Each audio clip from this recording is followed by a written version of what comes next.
Bismillahirrahmanirrahim. Assalamualaikum warahmatullahi wabarakatuh. Innal hamdalillah nahmaduhu wa nasta'inuhu wa nastaghfiruh wa na'udzu billahi min syururi anfusina wa sayyiati a'malina. May yahdihillahu fala mudhillalah wa may yudlil fala hadiyalah. Wa asyhadu an la ilaha illallah wahdahu la syarikalah wa asyhadu anna Muhammadan abduhu wa rasuluh sallallahu alaihi wa ala alihi wa ashabihi wa man tabi'ahum bi ihsanin ila yaumiddin. Amma ba'd. Fa ikhwani fid din wa akhwati fillah, kaum muslimin dan muslimat rahimani wa rahimakumullah. Semoga Allah Subhanahu wa taala senantiasa mencurahkan rahmatnya kepada kita sekalian. Jamaah sekalian, perlu diketahui bahwa setiap kita, setiap orang menginginkan Ramadannya itu menjadi Ramadan yang maksimal, menjadi Ramadan yang paling baik, paling berharga di sisi Allah Subhanahu wa taala. Kenapa jamaah sekalian? Karena umur itu tidak ada yang tahu. Bisa jadi ini Ramadan terakhir, bisa jadi tidak. Namun kita telah menyaksikan pada kenyataannya ada orang-orang yang di dalam bulan Ramadan wafat, sehari sebelum Ramadan juga wafat. Itu artinya kematian itu tidak ada yang bisa memastikannya. Kalau begitu, kunci untuk memaksimalkan Ramadan, untuk memaksimalkan bulan yang berkah ini, yaitu dengan ilmu agama. Karena Allah Subhanahu wa taala berfirman dalam surah Muhammad, fa'lam annahu la ilaha illallah wastaghfir li dzambik. Maka ketahuilah, maka ilmuilah bahwa la ilaha illallah, dan beristighfarlah kamu terhadap dosamu. Syekhul Islam Al-Mujahidul Mujaddid Muhammad bin Abdul Wahhab rahimahullah mengatakan terkait ayat ini, fabada'a bil ilmi qabla al-qawli wal amali. Di dalam ayat ini Allah memulai ilmu dulu sebelum berucap dan beramal. Tidak langsung beramal, tidak langsung berucap. Allah katakan fa'lam, fi'il amr, perintah, ilmuilah, ketahuilah bahwa la ilaha illallah. Jadi tidak mungkin ada ucapan dan amalan yang benar di bulan Ramadan kecuali harus diawali dengan ilmu. Sekarang apa makna la ilaha illallah yang Allah perintahkan kita untuk mengilmuinya? La ilaha illallah maknanya adalah la ilaha haqqun illallah. Tidak ada yang disembah dengan hak, dengan benar kecuali Allah. Itulah terjemahan yang cocok, yang benar. Namun jamaah sekalian, kalau kita lihat lafaznya la ilaha illallah, itu maknanya tidak ada yang disembah kecuali Allah. Itu lafaz secara makna. Ini menyelisihi hakikat, menyelisihi kenyataan. Karena pada kenyataannya ada juga yang disembah selain Allah. Ada yang menyembah para nabi, seperti orang yang menyembah Nabi Isa yang mereka sebut dengan Yesus. Ada yang menyembah patung-patung. Berarti tidak cocok kalau kita terjemah la ilaha illallah, tidak ada sembahan kecuali Allah. Yang benar itu maknanya adalah tidak ada yang disembah dengan hak, dengan benar kecuali Allah. Nah, pertanyaannya jamaah sekalian, karena Allah memerintahkan kita untuk mengilmui la ilaha illallah, dari mana kita tahu bahwa ada terjemahan hak, hakun dalam kalimat la ilaha illallah. Iya. Karena jamaah sekalian, kalau dalam bahasa Arab itu la, lam alif disebut juga la an-nafiyah lil jins, itu membutuhkan isim dan khabar. Iya. Sebenarnya la ilaha illallah itu belum lengkap kalimatnya. Iya. Ada rahasia. Iya. Apa rahasianya? Ini kalau kita mau bicara rahasia, ayo kita dengar ini. Kita akan ungkap rahasianya. Belum lengkap ini kalimat. Sama aja mas kalian, kalau saya katakan la rojulah, tidak ada orang, itu kan belum lengkap. Apa maksudnya? Tidak ada orang. Harus ada khobar, harus ada pelengkap kalimat. Ketika saya mengatakan la rojulah fil masjid, tidak ada orang di masjid, baru lengkap. Itulah khobarnya, fil masjid. Sama ini, la ilaha, tidak ada sesembahan. Maksudnya harus ada khobar. Itulah khobarnya, la ilaha haqqun. Itu khobarnya, tidak ada yang disembah dengan benar kecuali Allah. Dari mana kita tahu jamaah sekalian khobarnya seperti itu? Allah sendiri yang kabarkan. Baca surah Al-Hajj di ayat yang ke-62. Allah Subhanahu wa taala berfirman, "Dzalika bi annallaha huwal haqq." Yang demikian itu, dialah Allah, sesembahan yang hak. Wa annama yad'una min dunihi huwal batil.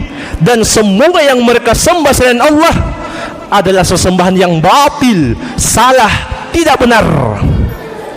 Walaupun ada orang yang menyembah para nabi, patung-patung dan selainnya, itu kata Allah sembahan yang batil, tidak sah, salah sebagai sembahan. Wa annallaha huwal aliyul kabir. Dan sungguh Allah menegaskan di akhir ayat, maha tinggi lagi maha besar. Inilah perlunya jamaah sekalian, kita ilmui la ilaha illallah. Jadi penghilangan khobar itu biasa dalam bahasa Arab, dengan syarat diketahui sudah maknanya. Sebagaimana kata Ibnu Malik dalam alfiyahnya, wa sya'a fidal babil skotil khobar, wa sya'a fidal babil skotul khobar, idal muradu ma'a sukutihi dhahar. Boleh, sudah masyhur dalam bab ini penghilangan khobarnya jika khobar tersebut sudah diketahui maknanya. Iya. Jadi biasa saja. Makanya Abu Jahal itu tidak perlu kita jelaskan seperti ini. Abu Jahal itu top, orang jago bahasa Arab. Iya. Tidak perlu belajar Alfiyah Ibnu Malik. Ketika dikatakan kepadanya la ilaha illallah, apa kata Allah? Yastakbirun. Mereka takabur, mereka sombong. Iya. Karena sudah tahu kalau kita mengucapkan la ilaha illallah, semua yang disembah selain Allah harus batal. Lata, Uzza, Mana, Hubal, dan semua berhala harus kita hancurkan kalau kita menerima la ilaha illallah. Iya, tidak perlu kita jelaskan seperti ini. Mereka sudah tahu itu. Tapi jamaah sekalian, apa gunanya jago bahasa Arab? Iya, ahli bahasa Arab tapi sesat seperti Abu Jahal. Tidak ada gunanya. Iya, karena itu perlu berilmu dan hidayah dari Allah Subhanahu wa taala. Kemudian yang terakhir jamaah sekalian, iya, yang perlu kita ilmui adalah keutamaan solat tarawih sampai imam selesai. Iya. Sebagian orang kita lihat kalau sudah witir, dia bergegas bangkit pulang. Kalau kita tanya kenapa kamu pulang, alasannya mau tahajud sebentar. Jemaah sekalian, boleh dua-dua. Boleh kita solat bersama imam sampai selesai, boleh juga sebentar tahajud lagi. Iya, boleh. Karena itu dalam hadits Abu Dzar yang diriwayatkan oleh Imam An-Nasa'i, haditsnya disahihkan oleh Syekh Al-Albani rahimahullah, Rasulullah SAW mengatakan, innar rajul idza shalla ma'al imam hatta yansarif husiba lahu qiyamul lailah. Sesungguhnya orang yang salat bersama imamnya sampai witir, sampai selesai, maka akan ditulis untuknya pahala solat semalam penuh full. Iya, rugi kita kalau kita pulang sebelum selesai witir. Kalau mau tahajud, bagus lagi. Nanti sebelum sahur bangun tidur tahajud 2 rakaat, boleh. Allah Subhanahu wa taala menjanjikan keutamaan untuk orang-orang yang tahajud. Dalam surah Al-Isra, Allah Subhanahu wa taala berfirman, "Wa minal lail fatahajjat bihi nafilatan lak." Dan dari sebagian malammu bangunlah kamu untuk tahajud sebagai amalan sunnah untukmu. Kemudian apa kata Allah di akhir ayat? Asa, pasti. Kata asa itu, kalau kita baca Al-Quran ada kita dapatkan asa. Kalau asa untuk Allah itu bermakna wajib, pasti. Tapi kalau untuk selain Allah, asa itu maknanya boleh jadi. Iya, yang belajar bahasa Arab itu harus tahu. Asa kalau untuk Allah bukan maknanya boleh jadi, maknanya pasti. Ayyab'atsaka rabbuka maqaman mahmuda. Tuhanmu akan membangkitkan kamu di tempat yang terpuji. Iya. Terus jamaah sekalian, mana dalilnya? Harus ada dalil biar kita tenang beramal. Habis witir bisa sholat lagi, mana dalilnya? Harus ada dalil. Tidak boleh kita ikut-ikut orang tanpa mengetahui dalilnya. Dalilnya adalah hadits dari sahabat Talak bin Ali yang diriwayatkan oleh Abu Daud, dan haditsnya juga disahihkan oleh Al-Allamah Al-Albani rahimahullah. Anaknya berkata, ayahku Talak bin Ali datang menziarahi saya. Thumma shalla bina al-lailah wa awtara bina. Di bulan Ramadan ini ayahku sholat tarawih bersamaku dan witir bersamaku. Thumman hadara ila masjidihi. Setelah itu beliau pulang ke masjidnya. Jadi para sahabat juga punya masjid. Apa yang dilakukan sahabat Talak bin Ali? Fasalla bi ashabihi. Sholat lagi mengimami kaumnya. Berapa kali sholat? Sudah 2 kali. Sama anaknya tadi sampai witir, pulang ke masjidnya lagi, sholat lagi, menjadi imam. Kemudian disebutkan di dalam hadis tersebut, hatta idza baqiyal witr, sampai sudah tersisa witir, teman-temannya sudah mau witir, qaddama rajulan, beliau mengambil satu imam, kemudian mengatakan, autir bi ashabika, kamu sekarang witir untuk teman-temanmu. Fa inni sami'tu Nabi sallallahu alaihi wasallam la witrani fi lailah. Kenapa? Karena saya mendengar Nabi sallallahu alaihi wasallam bersabda, tidak boleh ada 2 witir dalam satu malam. Iya.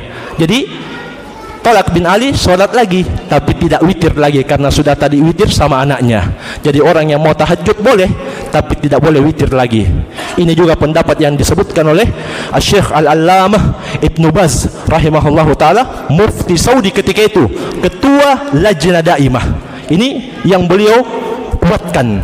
Sholat bersama imam sampai witir, sebentar mau tahajud 2, 4, 6 bebas. Yang penting jangan witir lagi, karena Rasulullah SAW mengatakan la witrani fi lailah, tidak boleh ada 2 witir dalam satu malam. Dan dalam hadits yang lain Rasulullah SAW mengatakan salatul lail matna matna, salat malam itu 2-2. Iya, nyaman sekalian, mungkin saja yang bisa kita ambil pada malam hari ini. Semoga bermanfaat. Lebih dan kurangnya saya mohon maaf. Wabillahi taufik. Subhanakallahumma bihamdik, asyhadu an la ilaha illa anta, astaghfiruka wa atubu ilaik. Walhamdulillahirabbil alamin. Wassalamualaikum warahmatullahi wabarakatuh.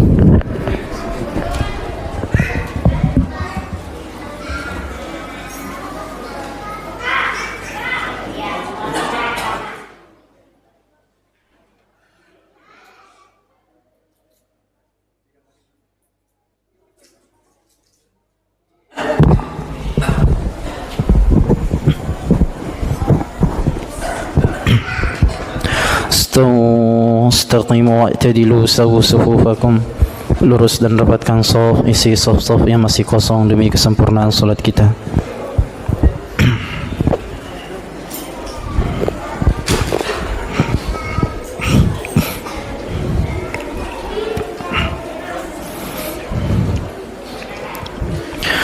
الله أكبر.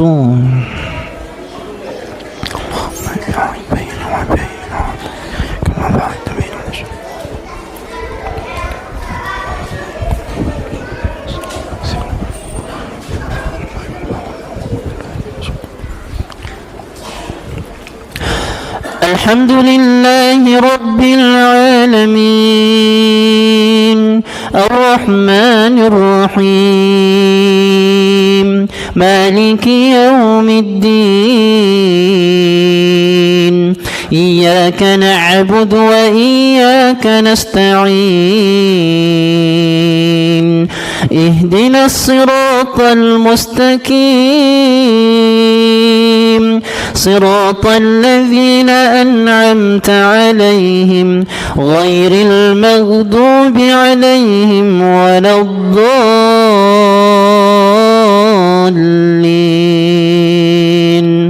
آمين. وقالت اليهود والنصارى نحن أبناء الله وأحباؤه قل فلم يعذبكم بذنوبكم بل أنتم بشر ممن خلق يغفر لمن يشاء ويعذب من يشاء ولله ملك السماوات والأرض وما بينهما وإليه المصير. يا أهل الكتاب قد جاءكم رسولنا يبين لكم على فترة من الرسل أن تقولوا ما جاءنا من بشير ولا نذير فقد جاءكم بشير ونذير والله على كل شيء قدير. الله أكبر.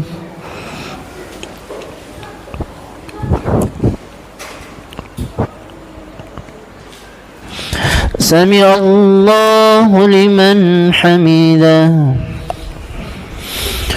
الله أكبر.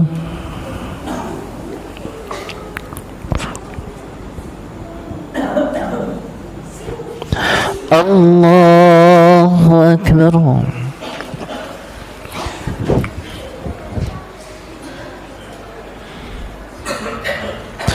الله أكبر.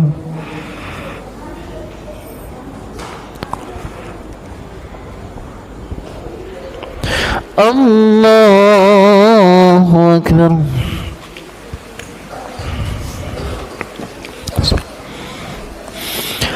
الحمد لله رب العالمين الرحمن الرحيم مالك يوم الدين إياك نعبد وإياك نستعين اهدنا الصراط المستقيم صراط الذين أنعمت عليهم غير المغضوب عليهم ولا الضالين آمين.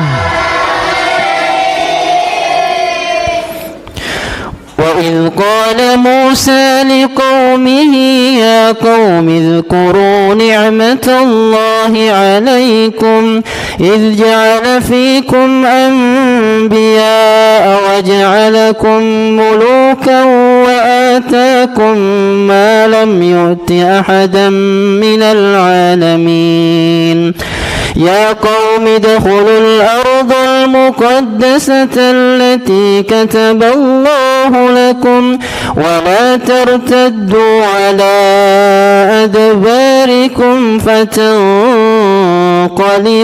خاسرين. الله أكبر.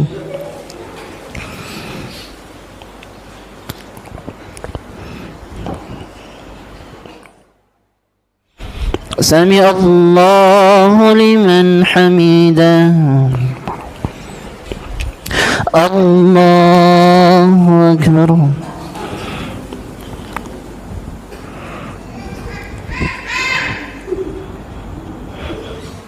الله أكبر.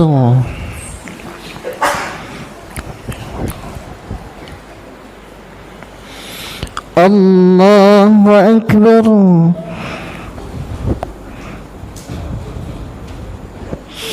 الله أكبر.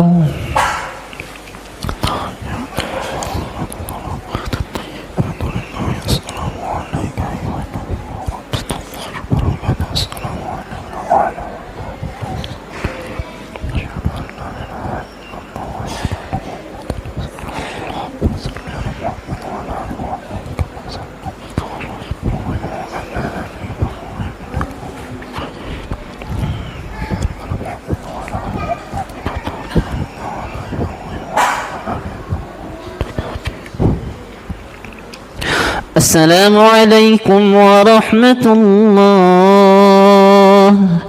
السلام عليكم ورحمة الله.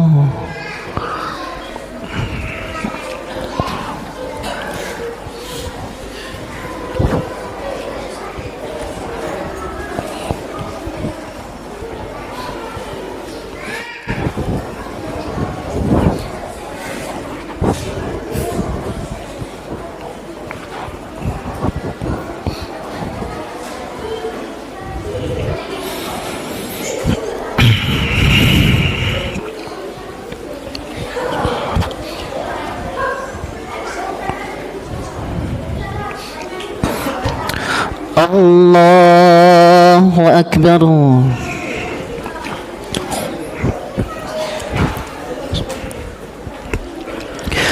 الحمد لله رب العالمين الرحمن الرحيم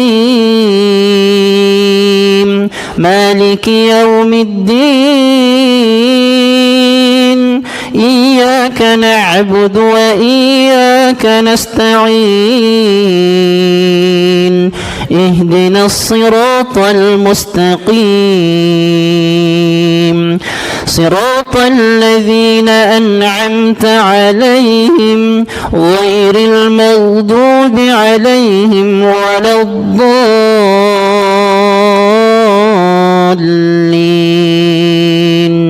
آمين.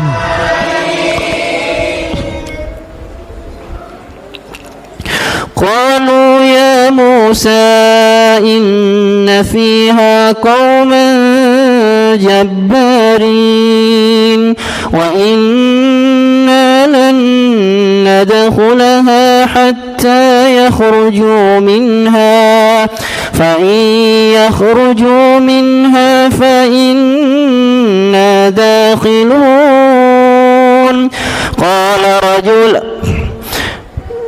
قالوا يا موسى إن فيها قوما جبارين وإنا لن ندخلها حتى يخرجوا منها فإن يخرجوا منها فإنا داخلون. قال رجلان من الذين يخافون أنعم الله عليهم ادخلوا عليهم الباب فإذا دخلتموه فإنكم غالبون وعلى الله فتوكلوا إن كنتم مؤمنين. الله أكبر.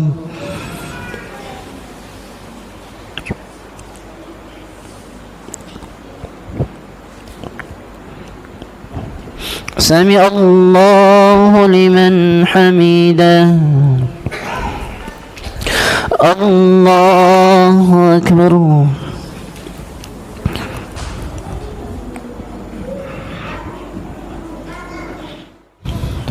الله أكبر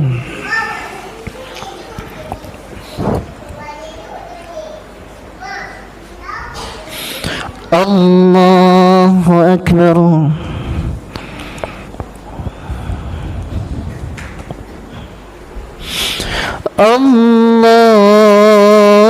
الله أكبر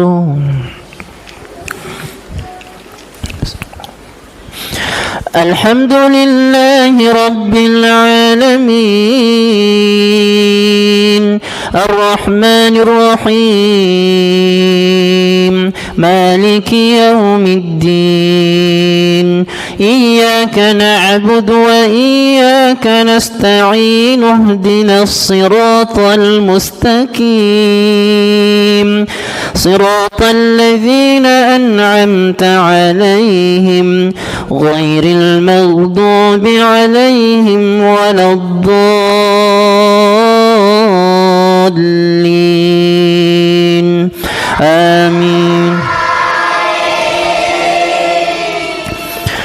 قالوا يا موسى إنا لن ندخلها أبدا ما داموا فيها فاذهب أنت وربك فقاتلا إنا هاهنا قاعدون قال رب إني لا أملك إلا نفسي وأخي فافرق بيننا وبين القوم الفاسقين قال فإنها محرمة عليهم 40 سنة يتيهون في الأرض فلا تأس على القوم الفاسقين الله أكبر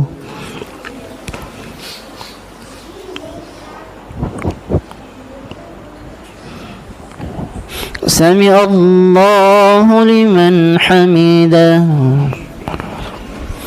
الله أكبر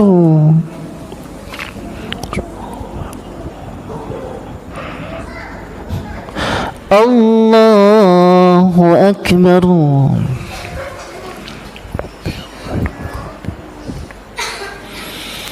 الله أكبر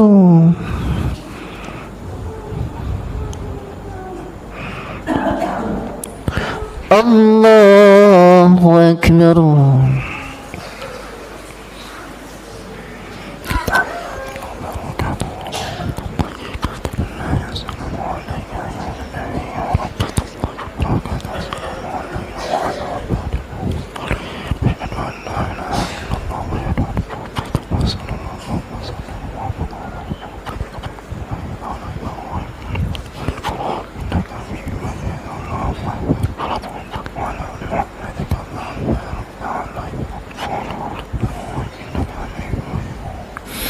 السلام عليكم ورحمة الله السلام عليكم ورحمة الله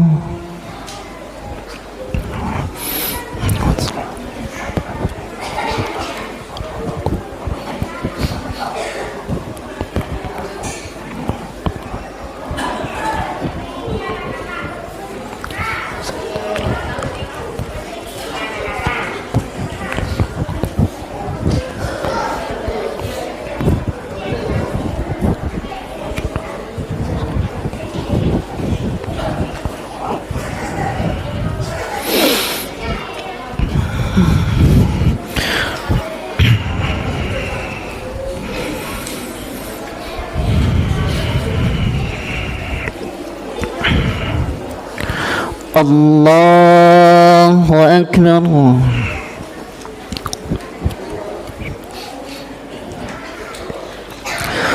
الحمد لله رب العالمين الرحمن الرحيم مالك يوم الدين إياك نعبد وإياك نستعين اهدنا الصراط المستقيم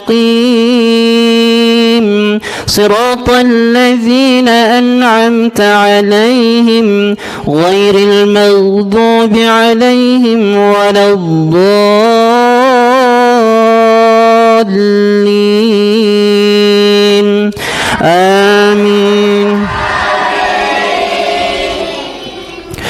واتل عليهم نبأ بني آدم بالحق إذ قربا قربانا فتقبل من أحدهما ولم يتقبل من الآخر قال لأقتلنك قال إنما يتقبل الله من المتقين لئن بسطت إلي يدك لتقتلني ما أنا بباسط يدي إليك لأقتلك إني أخاف الله رب العالمين إني أريد أن تبوء بإثمي وإثمك فتكون من أصحاب النار وذلك جزاء الظالمين. الله أكبر.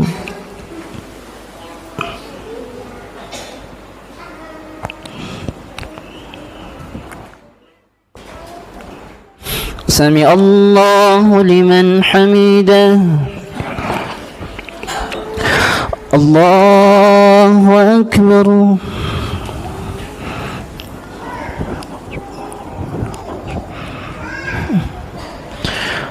الله أكبر.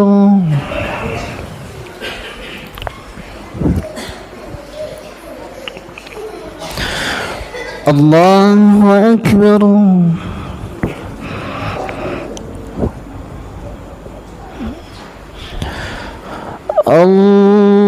الله أكبر.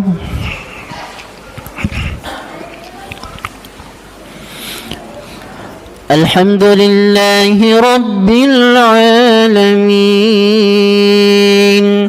الرحمن الرحيم مالك يوم الدين إياك نعبد وإياك نستعين اهدنا الصراط المستقيم صراط الذين أنعمت عليهم غير المغضوب عليهم ولا الضالين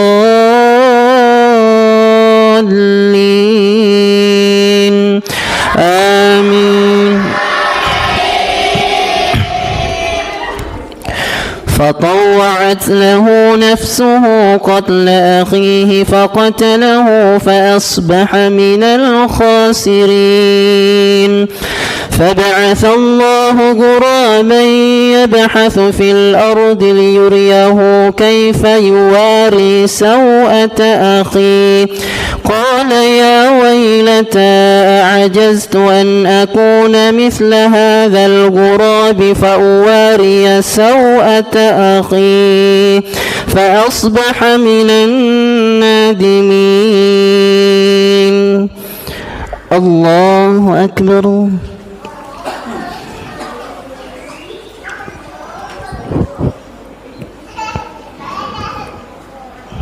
سمع الله لمن حمده. الله أكبر.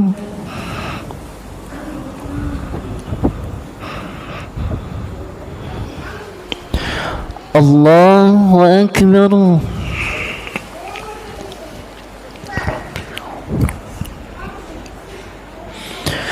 الله أكبر.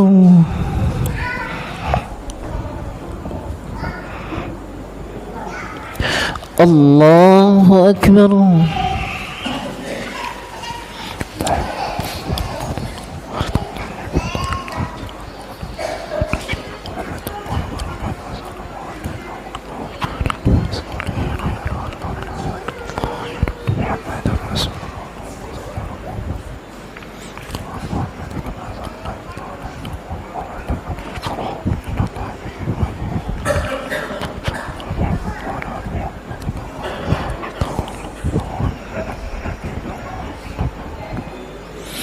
السلام عليكم ورحمة الله. السلام عليكم ورحمة الله.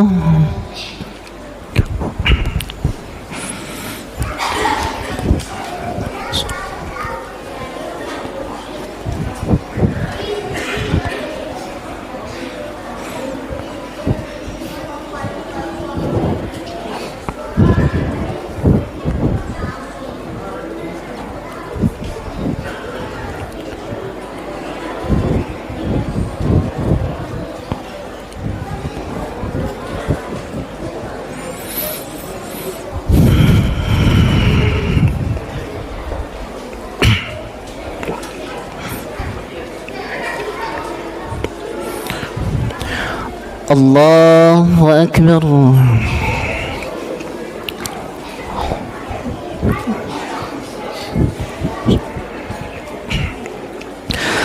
الحمد لله رب العالمين الرحمن الرحيم مالك يوم الدين إياك نعبد وإياك نستعين اهدنا الصراط المستقيم صراط الذين أنعمت عليهم غير المغضوب عليهم ولا الضالين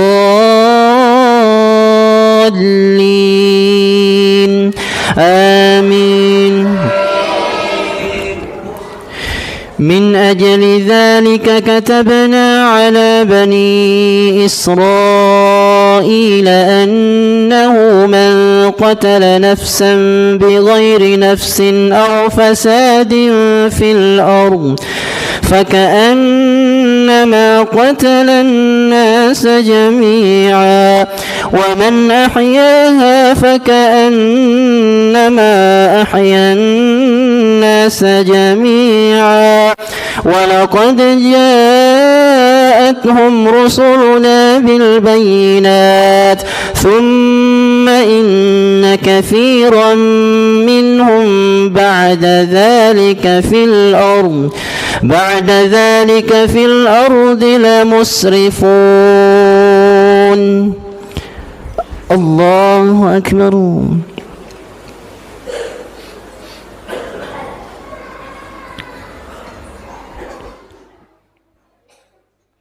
سمع الله لمن حمده. الله أكبر.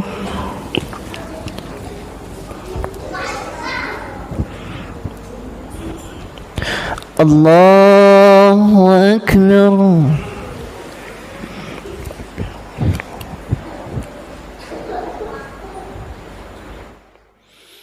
الله أكبر.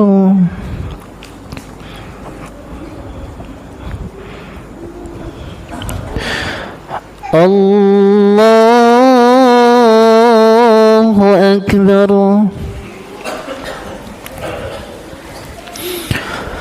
الحمد لله رب العالمين الرحمن الرحيم مالك يوم الدين إياك نعبد وإياك نستعين اهدنا الصراط المستقيم صراط الذين أنعمت عليهم غير المغضوب عليهم ولا الضالين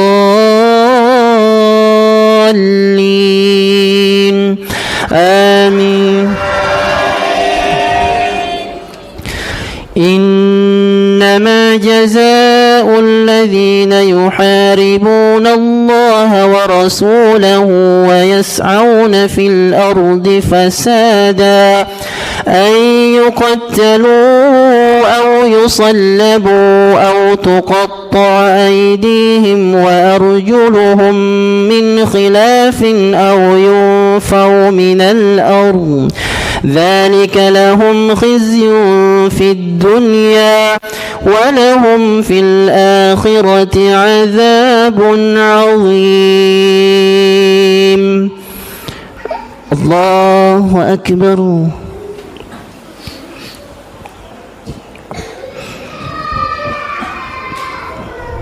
سمع الله لمن حمده. الله أكبر.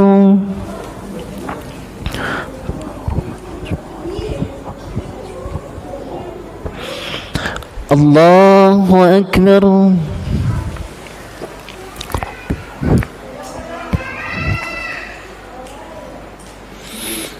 الله أكبر.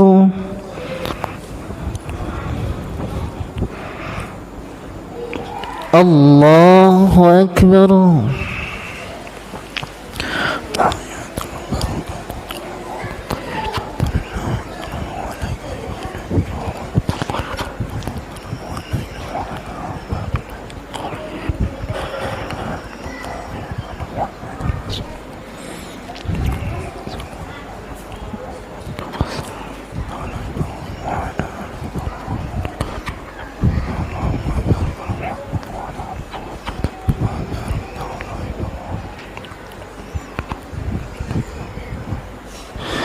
السلام عليكم ورحمة الله.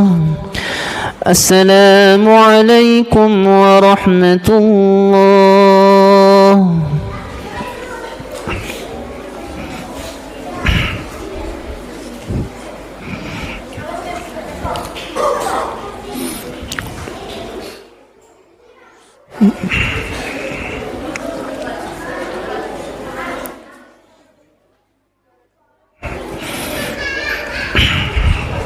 Witir.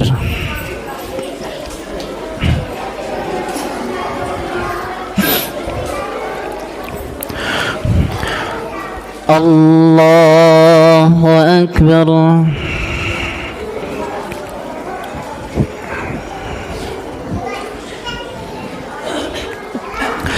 الحمد لله رب العالمين الرحمن الرحيم مالك يوم الدين إياك نعبد وإياك نستعين اهدنا الصراط المستقيم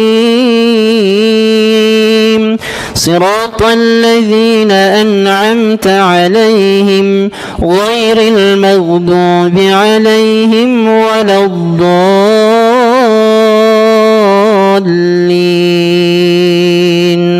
آمين.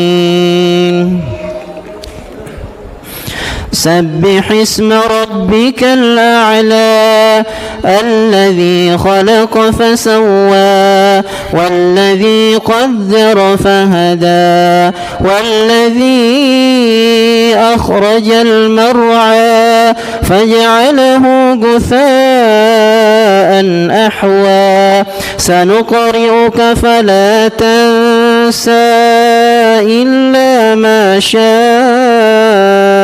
الله إنه يعلم الجهر وما يخفى ونيسرك لليسرى فذكر إن نفعت الذكرى سيذكر من يخشى ويتجنبها الأشقى الذي يصلى النار الكبرى ثم لا يموت فيها ولا يحيا قد أفلح من تزكى وذكر اسم ربه فصلى بل تؤثرون الحياة الدنيا والآخرة خير وأبقى إن هذا لفي الصحف الأولى صحف إبراهيم وموسى. الله أكبر.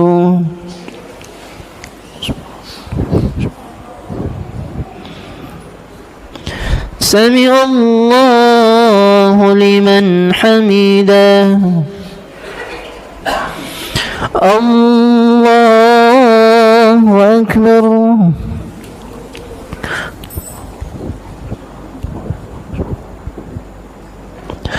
الله أكبر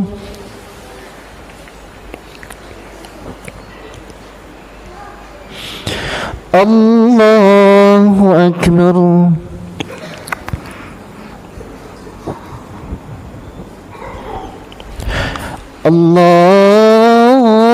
الله أكبر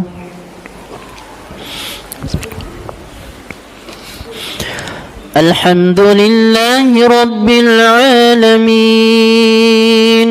الرحمن الرحيم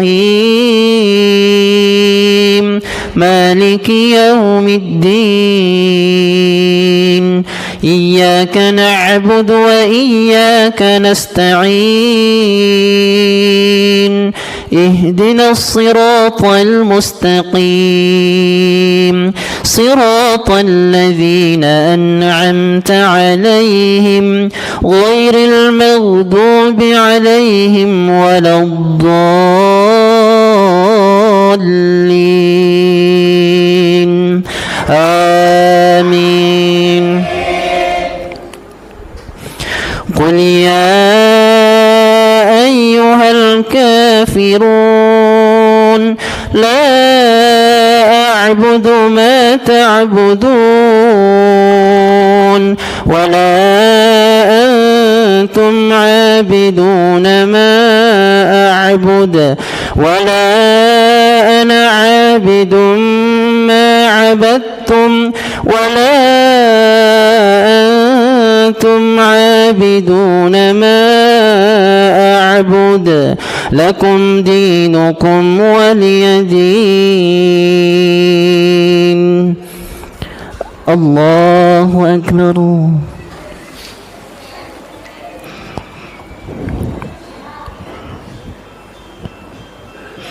سمع الله لمن حمده الله أكبر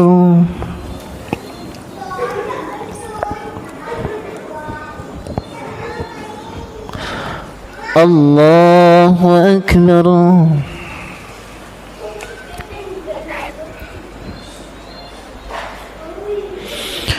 الله أكبر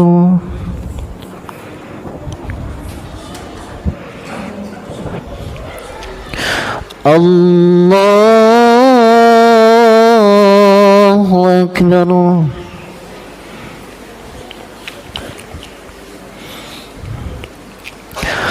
الحمد لله رب العالمين الرحمن الرحيم مالك يوم الدين إياك نعبد وإياك نستعين اهدنا الصراط المستقيم صراط الذين أنعمت عليهم غير المغضوب عليهم ولا الضالين آمين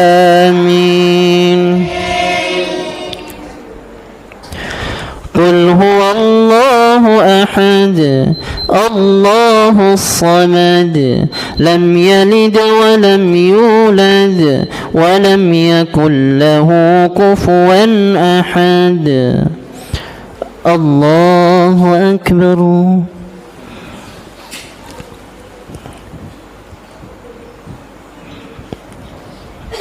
سمع الله لمن حمده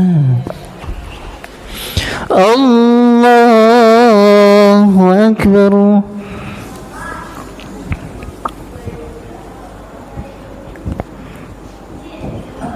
الله أكبر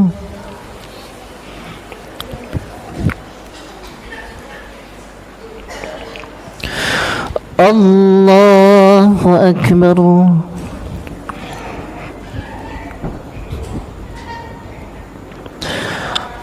الله أكبر